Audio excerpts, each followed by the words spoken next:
isso no nosso país, do jeito que o nosso país é um país honesto, né? Os juízes ganham bem, para que vai fazer isso, né?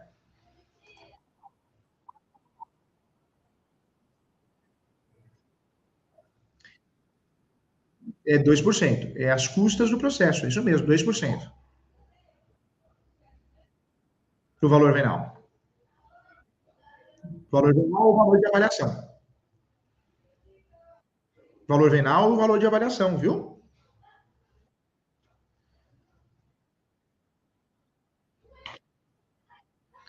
Na verdade, a gente podemos alegar o valor venal, se for baixo.